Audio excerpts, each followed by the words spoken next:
আপনার ঘর বাড়ি কিচ্ছু নাই, আপনি অজানা ভাবে চলে আসছেন? রাতে ছিলাম, রাতে একটা মসজিদের পাশে বসেছিলাম। সারা রাত? সারা রাত আমার মেয়েটাকে অনেক ভয় লাগছে। আরে আপনি প্রথম রাত তাহলে এক মসজিদের পাশে ছিলেন প্রথম রাত? বিপদের মধ্যে পড়ে গেছি।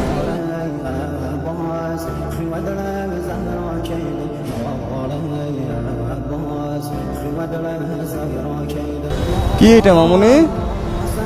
কি এটা? ওজন মেশিন। কত করে? কত করে?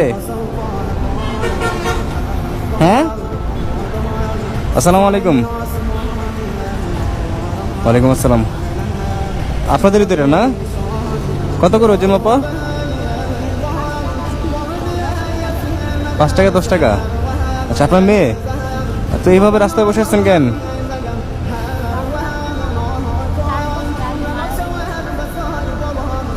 4 বছর আগে মারা গেছে? ওর বয়স কত তাহলে? 6 বছর। আর ওর বাবা মারা গেছে কত বছর আগে? 4 বছর আগে। ঢাকায় আসছেন কতদিন হলো? 2 দিন হলো আসছি। আপনার ঘর বাড়ি কিচ্ছু নাই, আপনি অজানা ভাবে চলে আসছেন। তো রাতে যদি উনি জায়গা না দিত তখন কি করতেন? রাতে ছিলাম, রাতে একটা মসজিদের পাশে বসেছিলাম। আরে আল্লাহ, এতটুকু একটা মেয়েকে নিয়ে আপনি, মেয়ে মানুষ আপনিও, দুইজনই রাস্তার মধ্যে ছিলেন আপনারা মসজিদের পাশে। আল্লাহ রে আল্লাহ, ইসরে আল্লাহ। আপনাদের তো এই পরিবেশে থাকার মতো মানুষ মনে হচ্ছে না আমার, যে এই পরিবেশে আপনারা থাকবেন।